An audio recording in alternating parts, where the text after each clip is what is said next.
Disclaimer. This video is going to completely spoil not only Higurashi Gou and Sotsu, but the original series as well.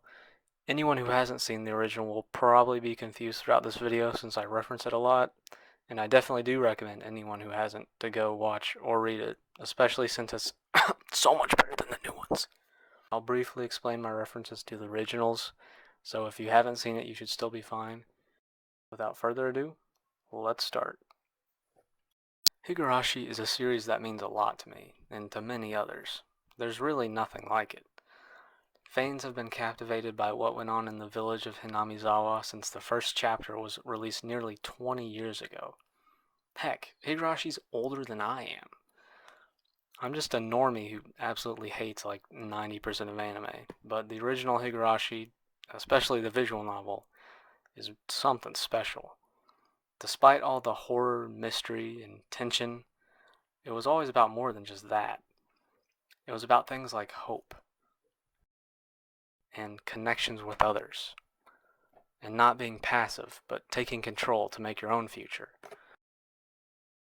and persevering through senseless tragedy after senseless tragedy. So many unfortunate events and tragedies pile on characters that by the end of the last chapter, there's no one you could really call a hero or a villain with 100% certainty. They're all just victims of events beyond their control. But Higurashi teaches that to achieve any kind of happiness in this world, you can't just sit around and wait for the bad times to pass. You have to take action and create happiness yourself. And now we come to Sotsu and Go.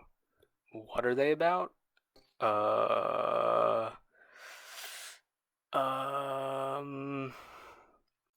don't know. It's hard to say. What I can tell you, though, is that they're not about hope, or bonds with others, or changing fate. The themes of the original Higurashi are not just tossed away, though. They're actively dragged through the mud. Go and Sotsu are not at all what Higurashi is, or rather, was about. And it just baffles me how they could have come about and ruined the original so much. I don't know how much of a hand Ryukishi had in writing this, but Go and Sotsu just suck. They're terrible. Not even Reno would touch this garbage. The whole plot is just a mess. The story of tragedy and empathy is replaced with asinine and manufactured conflicts that don't make any sense. The devastating, brutal scenes of the original are replaced with cheap arse pools and really, really bloody scenes for the sake of gore and shock factor. Remember the fingernail scene in the original? It disturbs the viewer while also showing them more of how the sisters have been pulled apart by duties and expectations beyond their control. We don't get any scenes like that in Go and Sotsu. Just meaningless scenes upon meaningless scenes that really don't matter. And okay, you might argue that many people liked the original Higurashi just because of the gore and horror. And yeah, you're right. But why can't we have both horror and meaningful themes? Why just one? I'm not a very elegant speaker, but I wanted to make this video to share my thoughts on why the new shows are so incredibly disappointing and bad. I'm sure a lot of people could have made a better video than what you're about to see, and definitely with a better written script and better editing. But why should I sit around and wait for someone else to do that? If I did, then I will have learned nothing from Higurashi. And so, ladies and gentlemen, I'm going to go through the whole 2 seasons of Go and Sotsu to explain why exactly they're bad and how they ruin Higurashi. Here we go. Higurashi Go, Episode 1. This is about as good as the show gets. Yep, the first episode. That's because it's pretty much the same as the first episode of the original. It introduces the 5 main characters, Keiji's life in Hinamizawa, the mystery, it's all there. Good introduction. I don't really have much to say about it since we've seen it before, pretty much. If only it continued this way. Before I get into episode 2, I would like to talk about how Go was presented and probably one of the worst decisions they could have made regarding the show's audience. As most of you probably know, from the announcement of this show, all the way to the airing of the second episode, Go was portrayed as a remake. Everyone thought it would be a remake, including me. Maybe not everyone, but a lot of people. Most trailers showed scenes straight from the first chapter of the original. And if it wasn't a remake, what could it be? Just a spin-off? The original anime adapted all 8 chapters of the visual novel. The ending was great and it wrapped everything up. What more of the story is there to tell? It was even said that the new show, then called Higurashi When They Cry New, was going to be accessible to a wide audience. Everything pointed to it being a remake. But Ryukishi, being the troll lord he is, duped a lot of people and shot himself in the foot. Episode 2. It all goes downhill from here, folks. At the very start of the episode, we get a big part of the mystery revealed already. And it's clearly shown here that the show is actually a sequel. We're told that Rika has already gone through this before for 100 years. That's not revealed until the very end of the 6th chapter. Hanyu, her powers, and this sea of fragments therein aren't shown until chapter 7. I'm sure anyone who's duped into watching this, thinking it was a remake, weren't confused at all. And of course, it's not like it ruins even a little of the experience for anyone who decides to go and watch the original.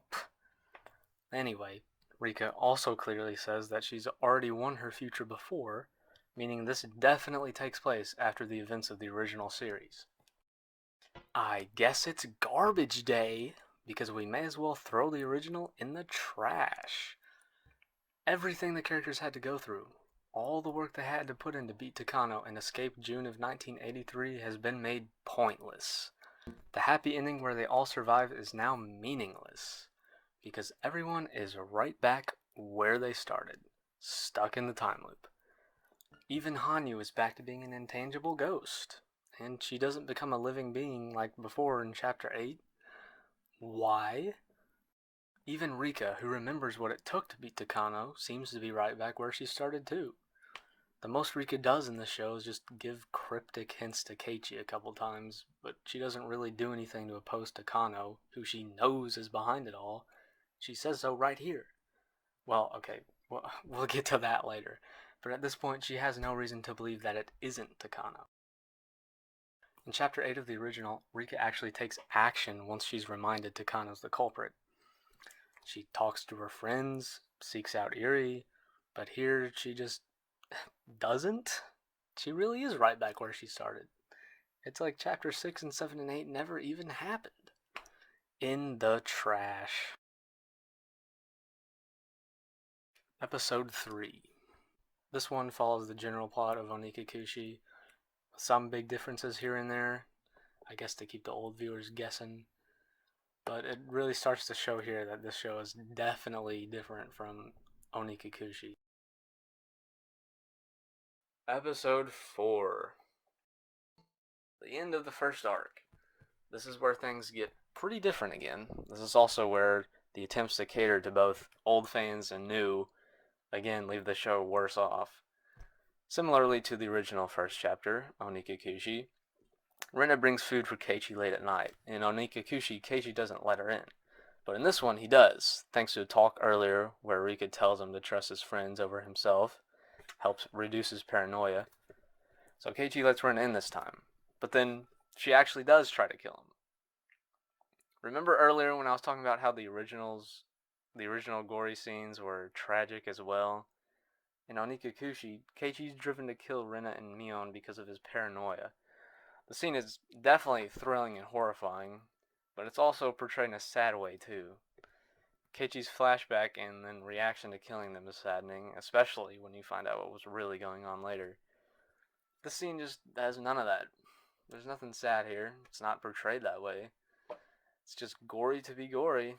And on top of that, it feels like they did this to surprise the old fans. Like, oh, haha, you weren't expecting this one. Episodes 5 to 14. Yes, I'm covering all these episodes at once. It's just all more of the same. Each arc plays out similarly enough to the originals, except with different endings. I guess that was to get old fans to keep watching. However, the new endings, like with episode 4, don't really fit in with the arcs they're using. Keiichi's paranoid of his friends and is told to trust him anyway. He does, and then he gets forward anyway. Everyone bands together to rescue Sadako, and then they succeed, but then Oishi randomly comes in and kills everybody. What's with that? The original Chapter 7, which this arc takes the main plot of rescuing Sadako from, is way more interesting. It reiterates the themes of connecting with your friends to solve problems, as well as how violence doesn't solve anything, which Chapter 3 tells us. Chapter 7 also reveals the culprit behind it all, Takano, and how she pulls off her plan. That and the ending gear the characters and the viewer up for the final chapter, and Rika's last effort to win. But, back to Go. Essentially what I'm saying here is that old fans get the same experience as before, but with worse arcs, and much worse endings. Other 3/4 of episode 14. After getting killed by Oishi, Rika wakes up back in the Sea of Fragments. We see Hanyu again for the first time since episode 2, and the ensuing conversation confuses me. Hanyu tells Rika that she's used all the rest of her power to restore Rika's abilities? Was it not Hanyu that exclusively had that power in the original? Since he was like a god? Does Rika have this power of looping through time all on her own now? I don't know. Hanyu then says that since she's used her remaining power to help Rika, Rika will now remember everything about what happens. Why didn't Hanyu do this before, when she had more power? And now we talk about the sword. Hanyu tells Rika there's a sacred sword in the storehouse that can stop people who loop through time. It's repurposed from the brief mention it had in the visual novel. I'm pretty sure it was just used to kill Hanyu, but now it has the ability to kill loopers.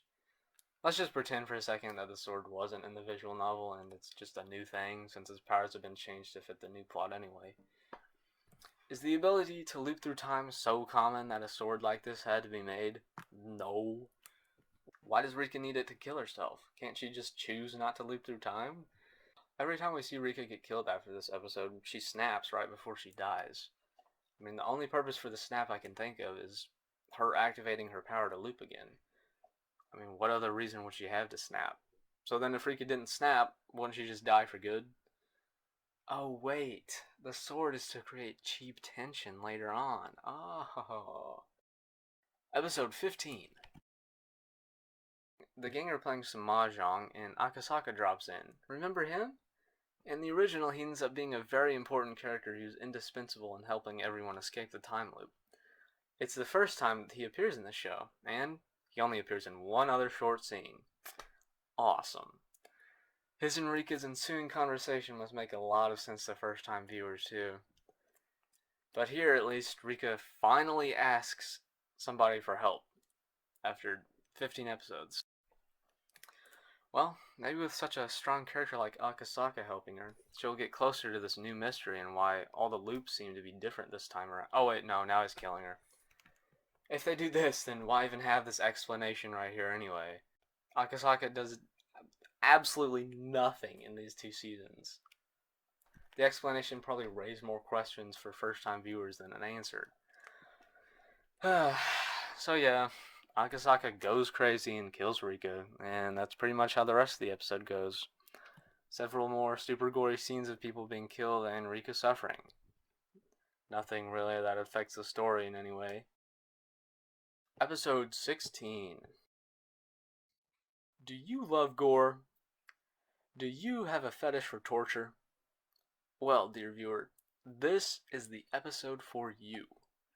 Because the first 15 or so minutes are dedicated to torture porn and nothing else. Sadako seems to have gone crazy this time, and has torn open Rika's stomach. She reenacts the Watanagashi festival and pulls out her intestines. By far the most disgusting thing shown in any of the Higurashi shows. Sadako goes on about how Rika is being punished by Oyashiro-sama, since Rika secretly wishes to leave Hinamizawa. The weird part about this scene is that it seems like Rika actually believes Sadako, despite Rika knowing Oyashiro-sama and that it's obviously not her. There's even a flashback with fun scenes with her friends after Sadako accuses Rika of thinking of abandoning them. And then Rika just repents. Her thoughts of abandoning Hinamizawa are portrayed as being bad. This whole scene confuses me. I don't get it. Moving on, I guess. Rika seems to be real happy in the next part. Remember in episode 14 when Hanyu tells Rika she won't lose any memories on death? Just quite a contrast there. Rika doesn't seem to be affected from that scene at all. Alright. Then Rika talks about her dream of leaving Hinamizawa and calls it ungrateful? How could her mind be totally changed so easily? Rika spent 100 years stuck in Hinamizawa, dreaming of escaping, and then now she just totally disregards it. I don't get it. The whole next heartfelt and emotional moment really rubs me the wrong way, especially considering what's really going on. Ugh. And then Rika gets her happy ending. Yes, she's out of the time loop now. No huge struggles for escaping it. No coming together with friends and allies to punch through fate. It just happens. How wonderful. No characters developed because of this since they didn't have to do anything to earn their victory. And Rika already lost all her development at the beginning anyway. But of course we learn why this June ends later on. Episode 17. Takano gives up. Yes, her iron will that led her to her plans that would immortalize her grandfather's work vanishes into thin air. Rika also wonders about this. The Takano I know would never change her mind, not in 100 years. Takano says that I don't think you'd understand, even if I told you. This is a pretty accurate statement, because I sure don't understand even when we're told. We'll talk more about this later.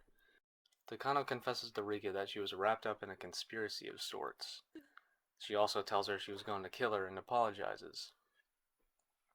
And all that was left of the original mystery has now been revealed.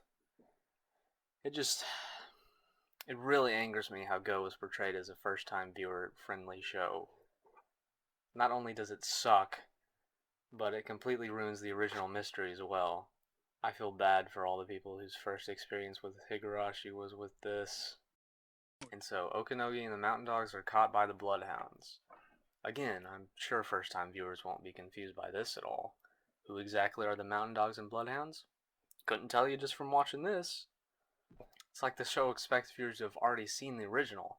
It explains some stuff, but not others. Moving on, we see the syringes of H173. Yuri kindly explains what they are for new viewers, saying that the syringes progress Hinamizawa syndrome to the final stage, L5. Remember this. And this episode leaves on a cliffhanger that'll be resolved later. And now, the show moves on as to why all these previous events were happening. Episode 18. Now we're back to where we left off in the original Higurashi, with Takano being thwarted. Remember this. Cut to 1984. Everyone is enjoying their peaceful life in Hinamizawa.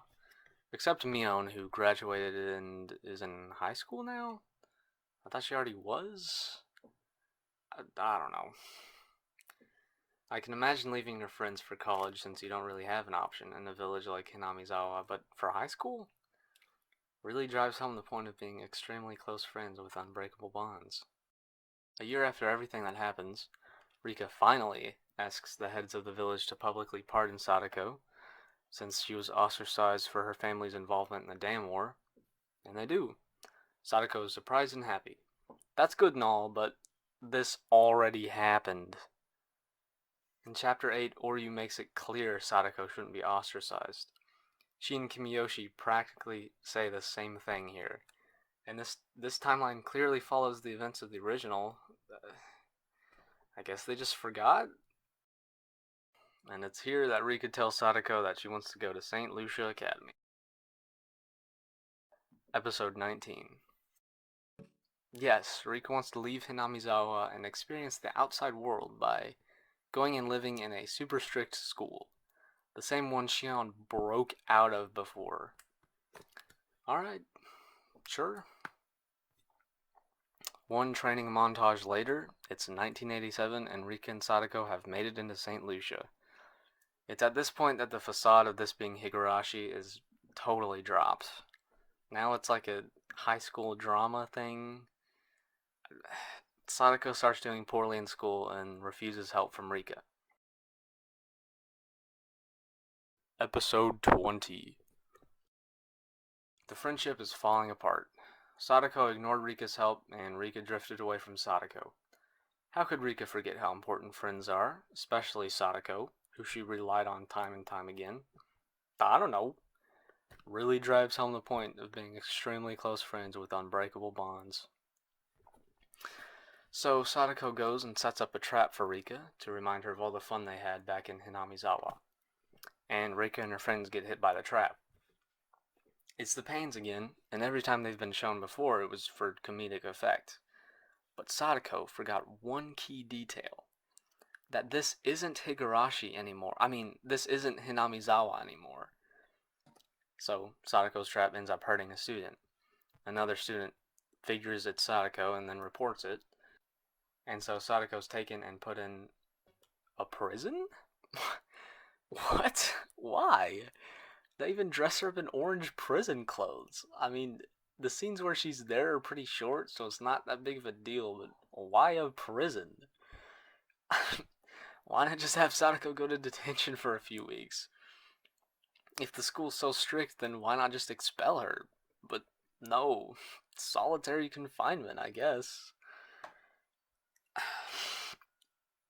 Sadako reasonably freaks the heck out over this. A reunion! The old friends are getting back together again, and going to Hinamizawa. Rika and Sadako don't talk about their problems at all or acknowledge them for whatever reason. They pretend like they don't even exist. Really drives home the point of being extremely close friends with unbreakable bonds. After playing some games together, for good old time's sake, Sadako goes out on a walk alone, and she ends up at the storehouse. Episode 21. And now we meet the overall villain and the catalyst for this whole show. All the events of both seasons start from here. Who is Veer? Who is Mitsuyo? What is anomalous spinal cord specimen LD3105? Who is this person? Turns out that's all from Umineko, the second entry in the When They Cry series. And there's more Umineko stuff later too. So, not only do viewers need to have seen the original Higurashi to understand this show, they need to have read Umineko too. Just, why? And if anyone's wondering who this person is, they're out of luck. There's no explanation as to why she's here. She just appears. What about character motivation? Why does she give Sadako the power to loop back in time? I don't know, so she doesn't get bored? That's actually all we get. It never even says who she is. Through the rest of this season and the entire next season, we learn nothing about this character. It just baffles me how they thought this was okay. Yes, she's from Umineko, but leaving up a character to be explained by a separate work is not okay. I'm not going out of the entire medium of television to go and read Umineko, a whopping 1.3 million words, so I can understand why a very important character is even here. And as Gou and Sotsu seem to be trying to connect Higurashi to Umineko, you would think there would be an introduction for her. But no. Now let's compare her to Hanyu, a sort of similar character. In the original, Hanyu was Oyashiro-sama, who we'd been hearing about since the very beginning. Her first appearance may have been unexpected for some, like people who thought the mystery wasn't going into the realm of the supernatural. But, it wasn't completely out of nowhere. Sure, the fact that this Umineko character's involvement was hinted at in Go, like the intro. But As someone who knows very little about Umineko, I had no idea what kind of character she was and how she could even affect the story. Who is this show for? Contrivance-san then says some vague stuff and gives Sadako the power to loop back in time. And we're back to June 1983. Sadako, of course, doesn't believe all that happened before is real, but soon enough, she starts realizing that it was. Things go similarly as last time, except Sadako makes a real effort to make sure Rika will stay with her in school. But at St. Lucia, things turn out just like before. Again, Rika offered to help Sadako, but Sadako refused the help. And Sadako, now seeing that things have gone like last time, has another trap for Rika. But it's not pots and pans. Yes, after the first loop, Sadako doesn't get her way and murders Rika. She tries one time and then gives up. Then murders her best friend just like that. Maybe it's not the first loop, but it's kind of portrayed that way, so that's how I'm looking at it. Why not just let Rika go to St. Lucia and stay in Hinamizawa without her? Episode 22. The first half of this episode revolves around Sadako trying to convince Rika not to go, failing, and then killing herself. Yes, Sadako kills herself before Rika is dead. Remember this. Sadako has a talk with Contrivance-san and finds out that Rika had to loop back for 100 years just to survive 1983 once. It's difficult to make things go your way. Yeah, feel free to compare your reasons for looping back in time with Rika's. They're definitely similar.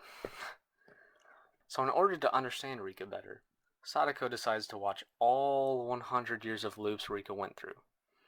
This will likely take a huge toll on Sadako, but it should show her what Rika had to endure. All the pain of being killed in brutal ways, all the friends turned against each other, all the tragedies, what it took just to make one miracle. Surely, Sadako can at least sympathize with Rika and understand why she would want to leave Hinamizawa. So, what is Sadako's response to all this? I just need to break her will again, don't I? This time, I'll make sure she gives up entirely.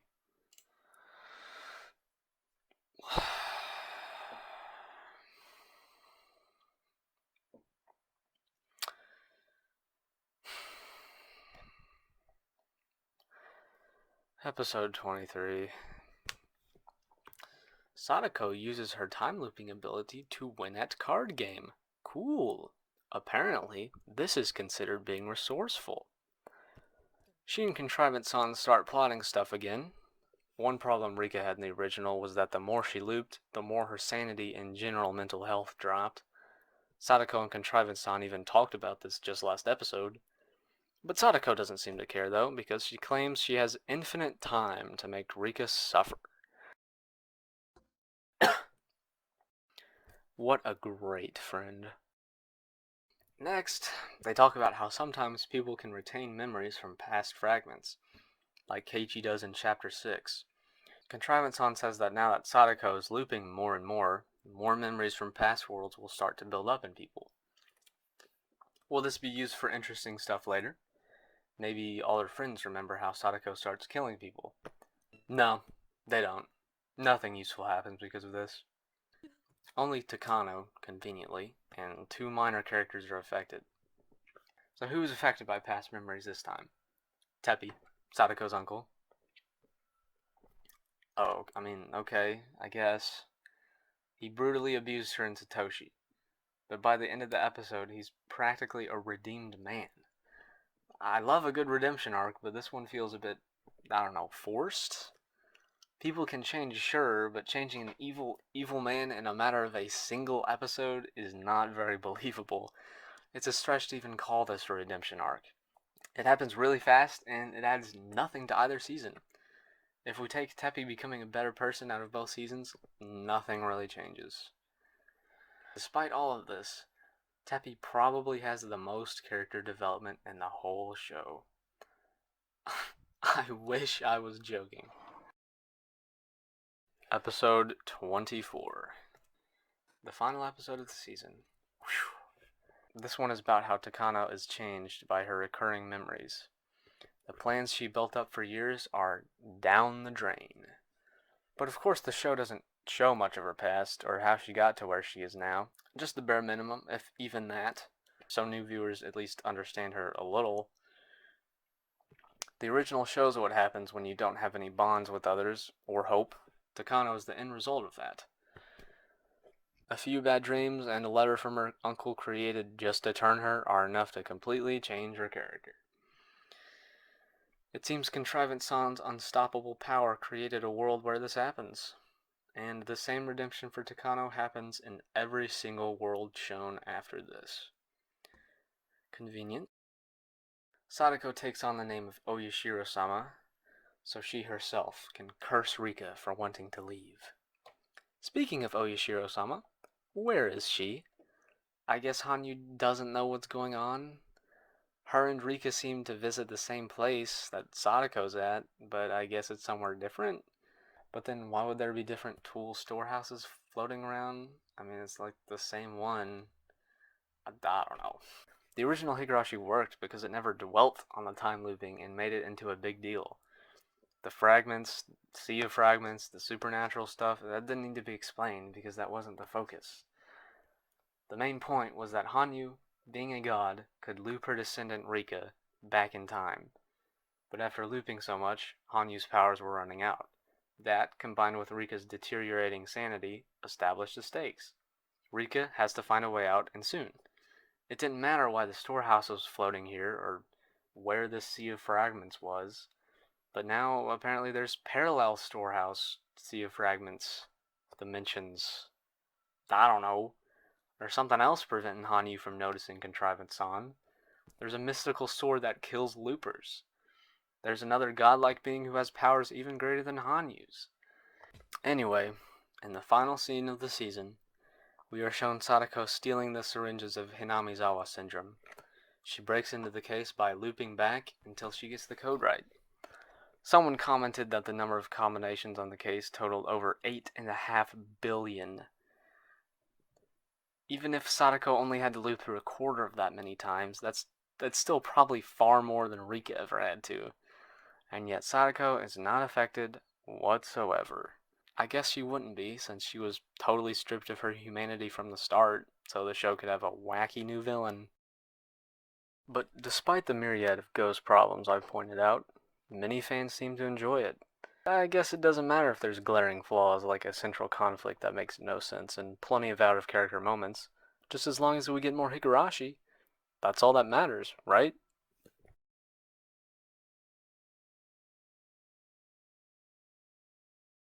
Higurashi Sotsu. It's the same thing. 13 of the 15 episodes of Sotsu are exactly what happened in Go, but from a different perspective. Absolutely nothing of importance happens in any of these episodes. You can skip all 13 and get the same experience. Actually, probably a better one. The ending might be more believable if you did. Say what you will about the Endless Eight, but it never reused any footage. Episodes 1 to 3. A recap of the first arc, except from Rena's perspective. And this time it's a poor man's version of Chapter 6, with the added bonus of Sadako being evil, of course. It seems like the syndrome was nerfed in Go and Sotsu. I mean, in the original, as soon as Toмотaki, a big burly trained military man, wakes up after being injected with it, he claws his throat out. I mean, yeah, at the final stage of the disease, it would have the strongest effects. And we know that's what the syringes Sadako uses are. But now it seems like it's been weakened a lot. Instead of surviving at most a few hours, Rena survives a whole week. And same with Mion and Oishi. They all last at least several days, and they all end up barely scratching their necks and can act pretty normal when needed, too. I mean, apparently H173 doesn't bring you to L5 right away, like before. That seems a bit convenient, huh? It's Rina, and this time she's reformed from all the memories piling up, I guess. Rena kills her. Take this whole part out and you lose nothing. Rena killing Rina doesn't have any effects on the arc. Sure, it's used to make Rena target Keiichi, but there are other much quicker ways of doing that. No need to waste so much time on it. I guess since they were trying to shove Chapter 6 into Onekikushi, they just had to get Rina in there. And, of course, the bare minimum of Rena's backstory, too. In Sumi Horoboshi, Rina's presence gets Rena thinking about her past and drives her into paranoia and madness. But here, she's already been injected with the L5 syndrome. Maybe. So, it wouldn't be strange for her to just go and kill Keiichi without all this stuff happening beforehand. Look at Rika go! You'll be seeing more of this. After learning about Rena's death, Rika kills herself, complete with over-the-top amounts of blood, just for good measure. Episodes 4 to 6. Sadako injects Mion this time, and she does it when Mion's awake. Like, Mion is wide awake here. How would she not notice a needle going into her body? Unbelievable. Watching this whole goofy curry scene is weird when you know that Sadako's evil and Mion is delusional this whole time. Like, just, why? This arc is chapter 2 and 5 mashed together, except it's Mion this time. Despite all this, it's still the same as the original. Mion and Shion do some of the exact same things, too. Good way to show the twins as their own characters. Why would Mion do all this? I thought she was very loyal to the Sonozaki family in the village, being the heir. This doesn't seem like something she would do, but of course she does, because the old fans need to be trolled, I guess. Episodes 7 to 11. Before this new arc starts, Sadako has another talk with Contrivance-san. She reminds Sadako of a rule she has to follow. This is brought up a couple times before, but right here is where it's most talked about. So, for some reason, Sadako has to die after Rika, or else she'll end up in a world without her? Why? This is a time loop. Why on earth would it matter if Rika died after Sadako? She's still going back in time to when Rika is there. Apparently they can travel to different fragments, so then is it not a time loop? That's what everyone in the show says. Are all the fragments just parallel worlds? This is what I talked about earlier. The original didn't focus on this much because it was explained in a simple way, but it's so convoluted now. Anyway, remember episode 22 when Sadako does kill herself before Rika dies? Several times? Apparently it didn't matter then. I mean, to be fair, this restriction isn't mentioned until later in that same episode, when Sadako asks for some new other power or something. But if it wasn't there from the very beginning, why is it here now? I thought Contrivance-san had ultimate power. And then, if it's not a limitation she has, then did she make the rule herself? Why? If Sadako did screw it up and had to live without Rika forever, she would stop looping, and Contrivance-san would get bored. Wouldn't want that to happen. So, why is this rule here? To artificially raise the stakes, and to get this scene. Like 90% of this show, this scene is unnecessary. Think about it. Sadako injected Mion days ago. Then suddenly Rika goes missing for a long time and no one can find her. Put two and two together, and Sadako, being the mastermind she is, can easily assume Rika's been killed by a delusional Mion. Even if she wasn't, Sadako can just kill herself and move on to the next fragment instead of wasting more time not torturing her precious Rika. But no, Sadako has to make 100% sure she's dead, so she goes to Mion's and this happens. Ooh, pretty colors. Blood. Very cool. Rika has a conversation with Hanyu, and they both wake up in the same QPU. Rika breaks down, and good old Sadako doesn't miss a chance to gaslight her. Like in the torture porn scene, Sadako uses Oyashiro-sama against Rika, saying that maybe all the bad dreams she's having are a sign from Oyashiro-sama. Rika falls into Sadako's gaslighting, trying to actually defend herself from her accusations. Even though Rika knows Oyashiro-sama, she even calls her that earlier in this same episode. Later on, Sadako decides to use her reformed uncle for her devious plans. She's just so cartoonishly evil, it's just funny. But I'm sure she'll get her comeuppance later. Right? Mion explains the whole situation with CWS in case anyone forgot since last season, complete with the same footage. This whole arc is just pretty disgusting. Sadako uses her past of getting abused to dupe all her friends, meanwhile setting up her uncle who's trying to be a better person to lose custody of her. Just look at this scene. She makes Teppy cry for her with sad music playing and everything. Just so horrible. What is this sad scene for? To make us hate Sadako more? A big point to Mikashi, which this arc tries to adapt, is that it served as a contrast to the wild ride that is Tatari Goroshi.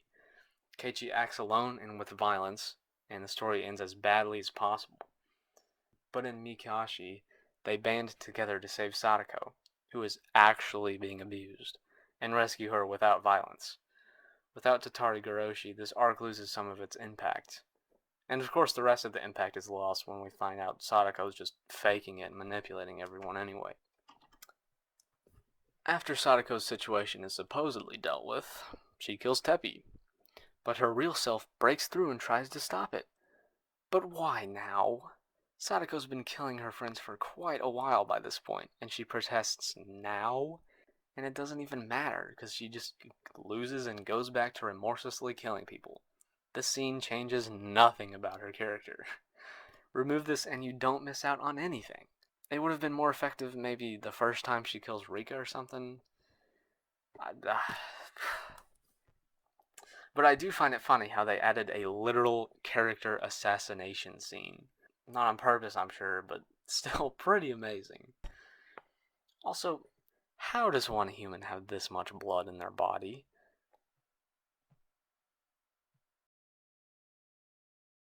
Episode 12. After Sadako tricks Oishi into killing everyone, we're back to Rika and Hanyu. She finally gets explained for first-timers, and apparently Contrivance-san can use her great power to watch Rika and Hanyu, so Sadako finds out about the sword too, and she takes it. The rest of this episode is just episode 15 from Go, but with the added bonus of Sadako being a super ninja. Truer words have never been spoken. She also injects Akasaka with the syringe. How? Who knows? Now, you have to ask, why exactly did we need these 11 episodes? They try to follow the original Higurashi formula with the question arcs and then the answer arcs. The answer arcs serve to answer part of the mystery and reveal why things went the way they did in the question arcs. But in Sotsu, there is no mystery to answer. From the moment Sadako gets the power to loop, we know exactly why everything in Go happens. Because of Sadako. The whole Rina subplot in the first arc adds nothing. It's just there to be there. All we should have been shown was that Sadako injected Rina, and then Mion, and then Oishi. Her actions could have been summed up in like 2 episodes, and we would have gotten the same, a better experience. Why exactly was Teppy redeemed? He doesn't do anything except serve as a vessel to make us dislike Sadako even more. But, at long last, the climax of the series is almost upon us. Finally, we can soon be done with this utter garbage. Episode 13. Hanyu is here now to save the day. How did she get to Contrivance-san? By finding her wavelength. Alright. Okay then.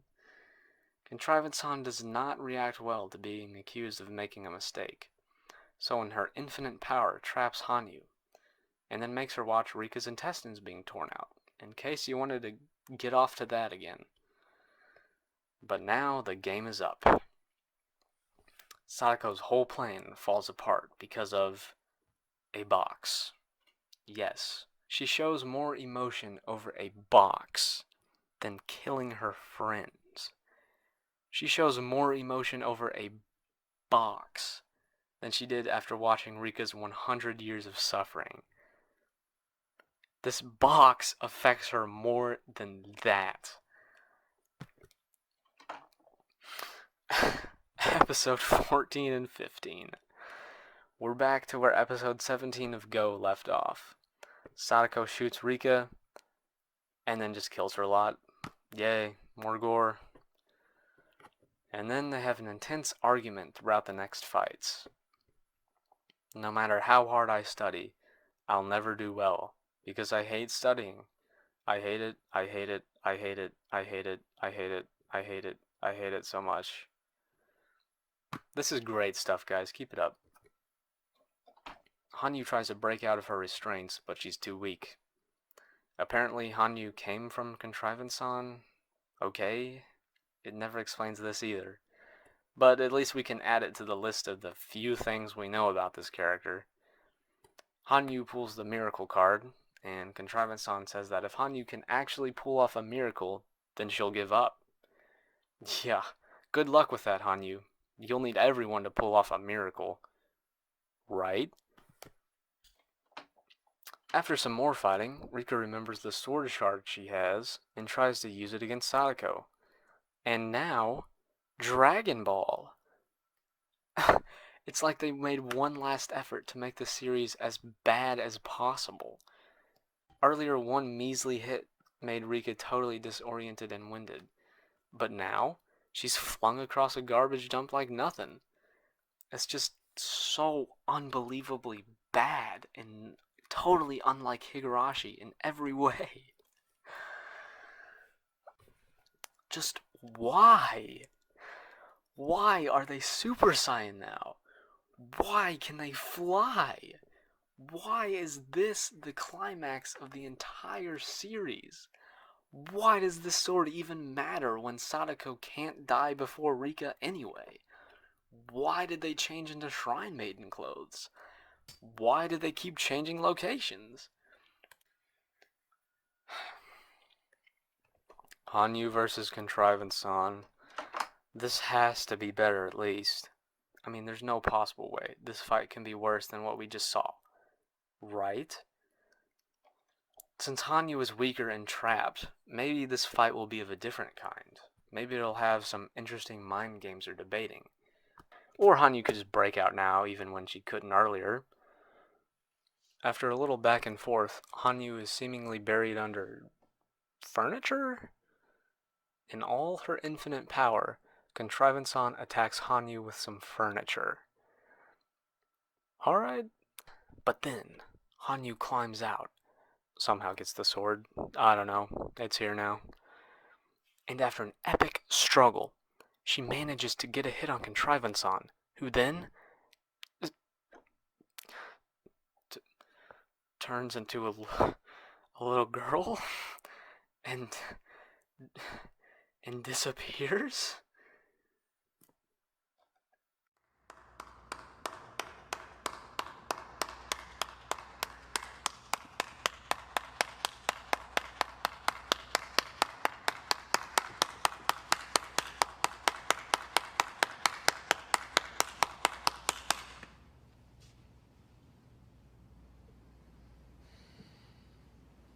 Sadako and Rika wake up on the shore of the river, years older.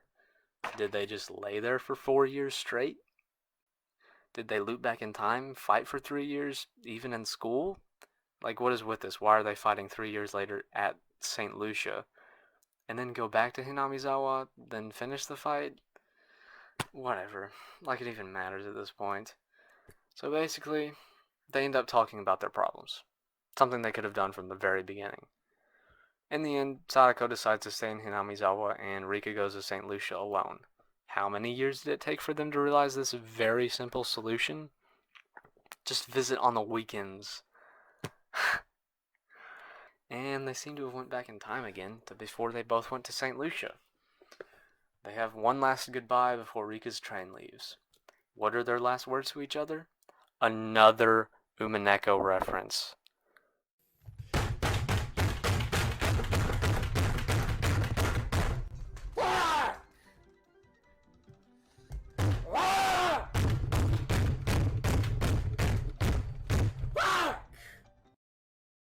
And as a last middle finger for everyone who wasted their time watching this, they have the audacity to play you.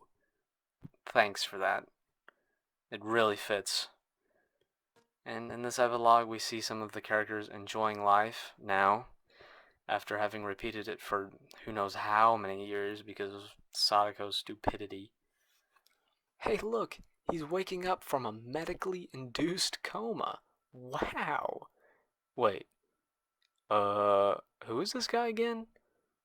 I don't remember. Well, he's probably not important then. Our friends meet up again and hang out a bit, and it's over. It's finally over.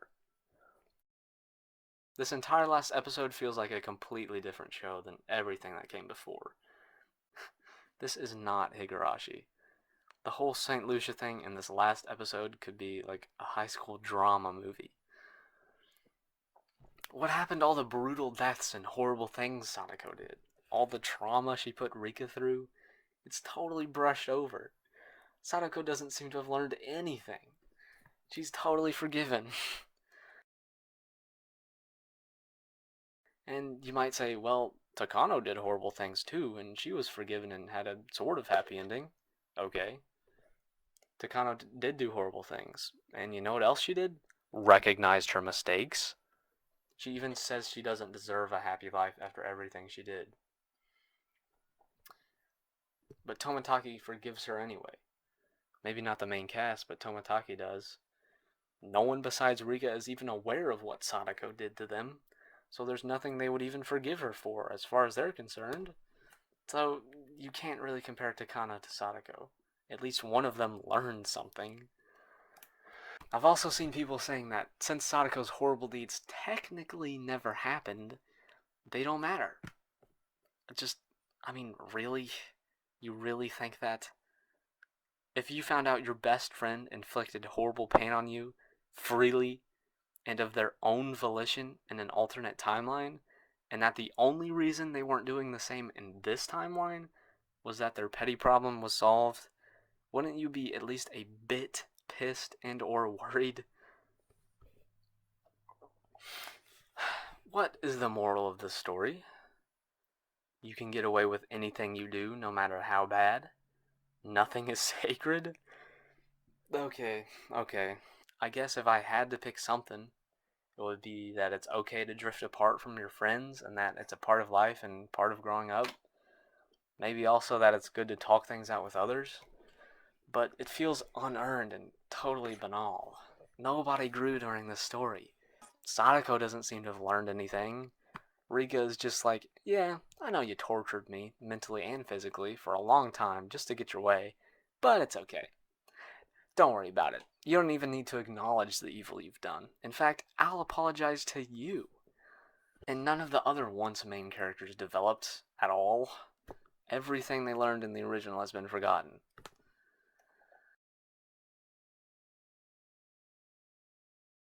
Characters.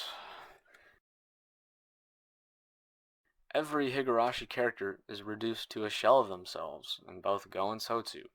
Only Rika and Sadako get any focus at all.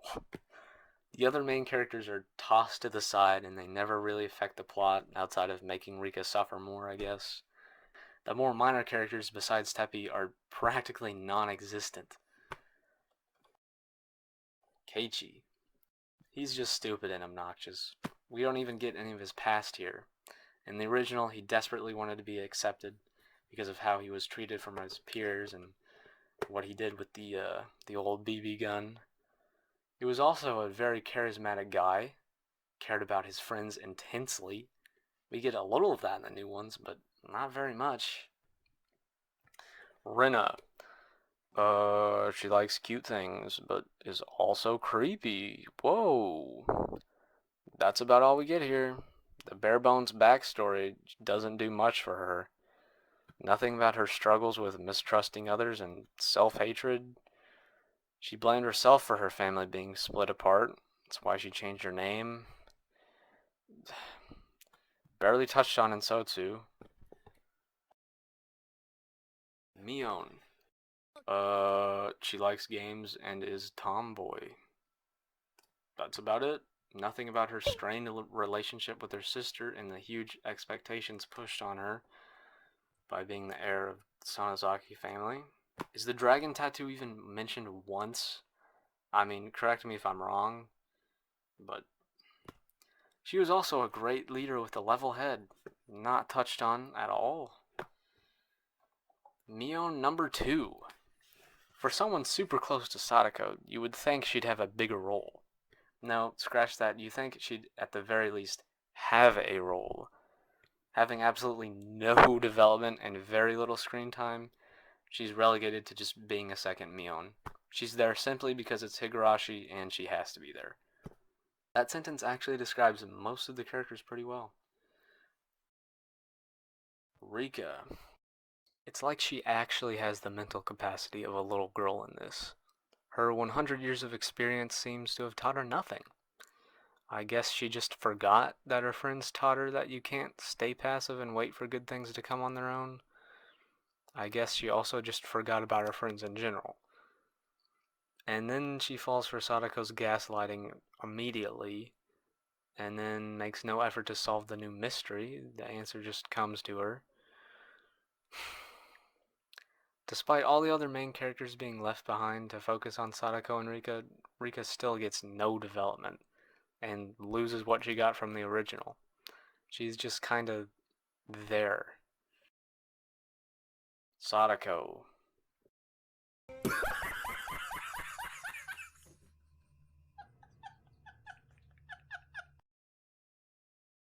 I was originally going to leave it at that and move on to the next character, but some people seem to actually like this new Sadako. Some say that her development makes sense and logically follows her character and all the horrible things she's been through.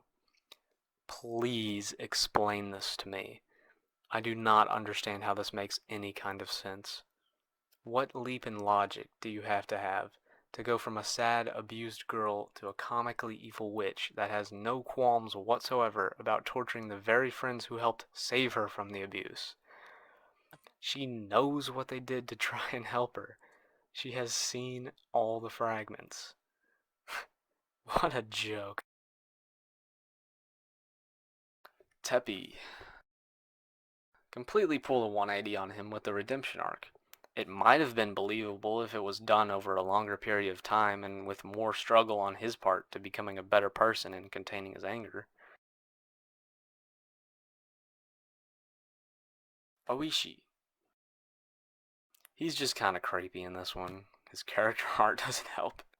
Barely touches on his history with the construction foreman and why he's so obsessed with solving the curse of Oyashiro-sama.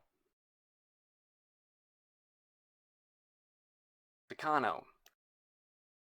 Tossed by the wayside to make room for the new villain. Almost none of her backstory is touched on. All we learn about her in this show is that she's a weird, creepy nurse that got involved with some sort of conspiracy to kill people. That's it. Akasaka, cardboard. Iri, cardboard. Toмотaki, cardboard. Hanyu, cardboard. Kasai, cardboard. Okanogi, cardboard. Oryu, cardboard. Satoshi, Keiichi's dad. Alright, this man is amazing. I love him. He's the only thing Go and Sotsu did right. He's my favorite character. Just what a guy.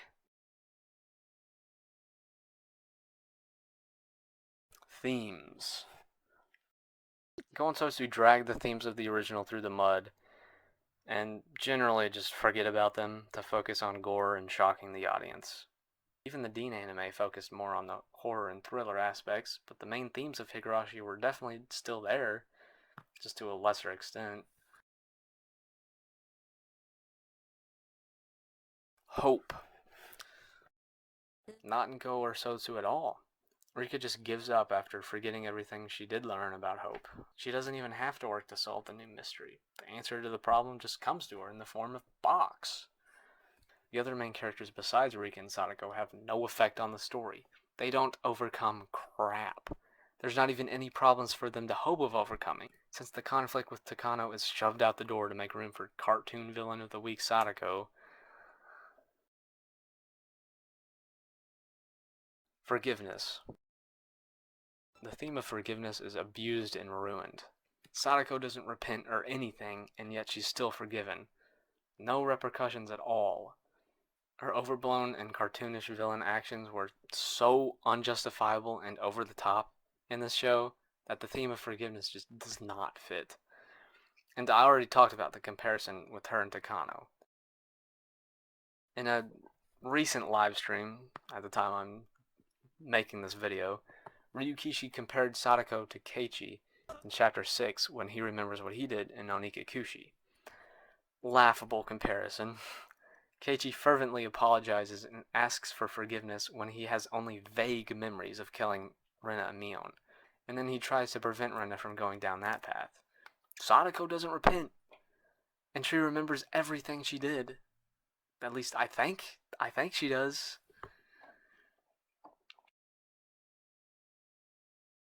Bonds with others and miracles. The tragedies in the original come about because the characters didn't trust one another and tried to fix their problems alone. Takano is the result of this isolation and loneliness. But here, Rika doesn't confide in anyone. She ignores what she did before and suffers alone for the duration of the show. And then she fights Sadako by herself and still wins. Not one person except Rika had to work to achieve this happy ending. Except Hanyu, I guess. The message of having to act for yourself to change things is nowhere to be seen. Hanyu, whose help was required for them to make a miracle in the original, doesn't help at all or do anything. And then she somehow creates a miracle all on her own? Another sad thing I notice in Go and Sotsu is that none of the characters besides Rika ever even meet Hanyu. Since Sadako loops back and creates a world where Takano gives up, Hanyu never appears to them. Just brilliant. Abuse. The supposed abuse of Sadako is just used to dupe viewers. It's just very disingenuous and ugh.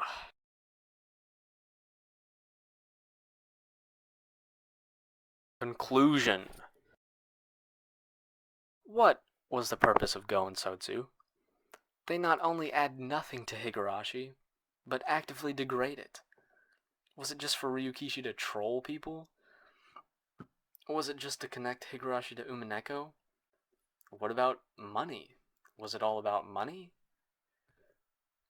I mean, gacha game, anyone? Collaboration with PUBG, of all things? Hello Kitty? Overall, I rate both seasons a 0 out of 10. Not even a 1. I've never been more disappointed by a piece of media in my life.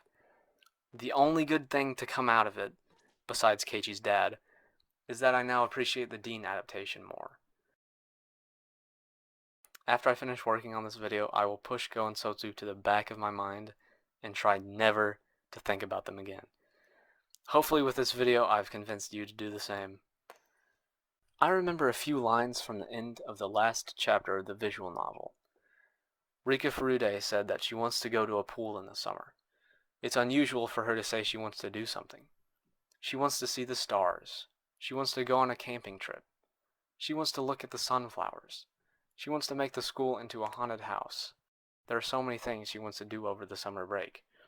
Rika Furude, for the first time, is making plans for after June of 1983. Rika Furude's infinite future has begun.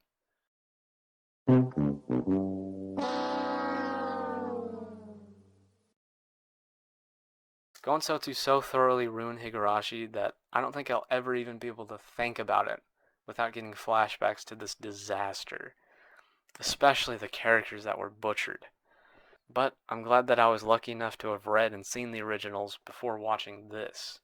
Ryukishi may have gotten his old fans good, but the ones that got it the worst were definitely the new viewers. Being introduced to Higurashi by way of Go and Sotsu is terrible. First-timers won't know enough to get what's going on and the significance of events in the newer seasons, but then they can't go back and get the experience of the originals since they're spoiled to death. And old fans like me will barely even recognize the characters we once loved. Ryukishi and Passion did an amazing job, completely destroying Higurashi for any and all viewers, new or old. I have to applaud them for that. It's quite an achievement. Was it worth it?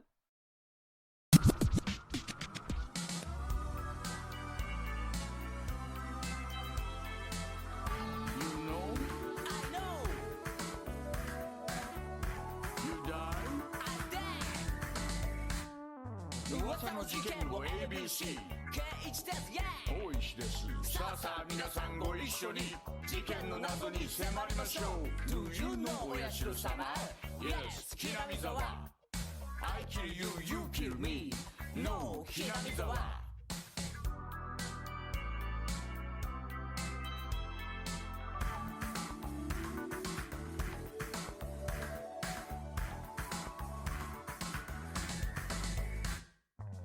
私、沖宮署の大石と申します。よかったら私の車でお話ししませんか？